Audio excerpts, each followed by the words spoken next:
Hello, എല്ലാവർക്കും കുക്കുത്രിനിയിലേക്ക് സ്വാഗതം. അപ്പോൾ ക്രിസ്മസ് ഒക്കെ എല്ലാവരും അടിച്ചു പൊളിച്ചു എന്ന് വിശ്വസിക്കുന്നു. ഇനിയിപ്പോൾ ന്യൂ ഇയർ അടുത്തു. അപ്പോൾ ന്യൂ ഇയറിന് ഞാൻ നല്ല സിമ്പിളായിട്ടുള്ള എന്നാൽ നല്ല ടേസ്റ്റി ആയിട്ടുള്ളൊരു പുഡിങ്ങുമായിട്ടാണ് വന്നിരിക്കുന്നത്. ഒരു കോഫി പുഡിങ്. വളരെ എളുപ്പമാണ് തയ്യാറാക്കി എടുക്കാൻ വേണ്ടിയിട്ട്. വളരെ കുറച്ച് ഇൻഗ്രീഡിയൻസേ ഉള്ളതാണ്.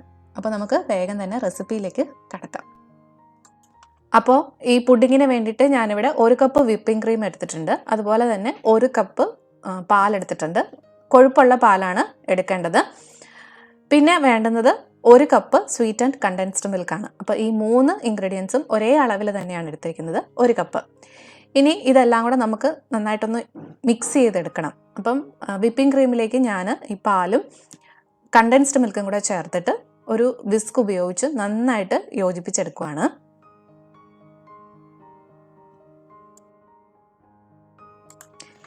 ഇപ്പോൾ അതെല്ലാം കൂടെ നന്നായിട്ട് യോജിച്ച് കിട്ടിയിട്ടുണ്ട്. ഇനി ഞാനിതൊരു സോസ് പാനിലേക്ക് മാറ്റിയിട്ട് അടുപ്പിൽ വെച്ച് ചൂടാക്കി എടുക്കാൻ പോവാണ്. അപ്പം നിങ്ങൾ ചെയ്യുമ്പം നമ്മൾ അടുപ്പിലേക്ക് വെച്ച് കൊടുക്കുന്ന പാത്രം ഉണ്ടല്ലോ, സോസ് പാനോ അല്ലെങ്കിൽ വേറെ ഏതെങ്കിലും പാത്രമാണെങ്കിൽ അതിലേക്ക് ഇത് 3ഉം കൂടെ ഒഴിച്ചു കൊടുത്ത് നന്നായിട്ട് മിക്സ് ചെയ്തെടുത്താൽ മതി. ഞാനിപ്പോൾ ഇത് നിങ്ങൾക്ക് മനസ്സിലാവാനുള്ള എളുപ്പത്തിന് വേണ്ടിയിട്ടാണ് സെപ്പറേറ്റ് പാത്രത്തിൽ വെച്ചിട്ട് കാണിച്ചു തന്നത്.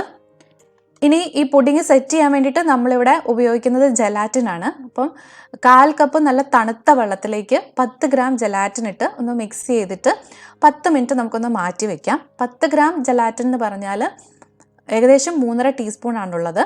അപ്പം ജലാറ്റിൻ വാങ്ങിക്കുമ്പോൾ ക്ലിയർ ആൻഡ് അൺഫ്ലേവേർഡ് ജലാറ്റിൻ തന്നെ വാങ്ങിക്കുക.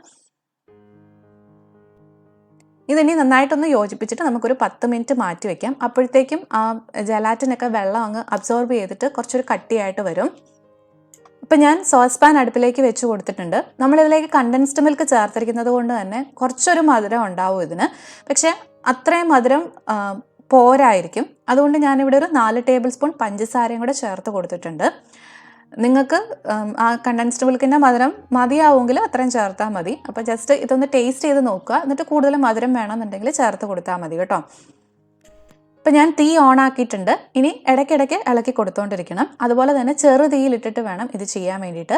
നമ്മളിതിലേക്ക് കണ്ടൻസ്ഡ് മിൽക്കും ക്രീമും ഒക്കെ ചേർത്തിരിക്കുന്നത് കൊണ്ട് തന്നെ തീ കൂടിക്കിടന്നാൽ പെട്ടെന്ന് ഇത് അടിയിൽ പിടിക്കും. ഇത് നന്നായിട്ടൊന്ന് ചൂടായി വരണം.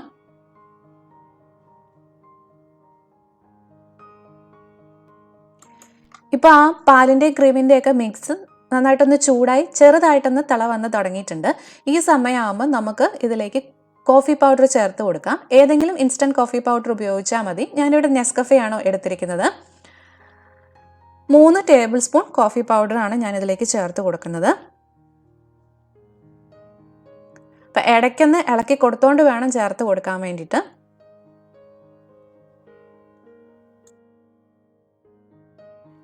ഇനി ഇത് നന്നായിട്ട് മിക്സ് ചെയ്ത് കൊടുക്കണം. ആ കോഫി പൗഡറൊക്കെ പാലിൻ്റെ ഈ മിക്സിലേക്ക് നന്നായിട്ട് യോജിച്ച് കിട്ടണം. ഒട്ടും തന്നെ കട്ടയില്ലാതെ യോജിച്ച് കിട്ടണം.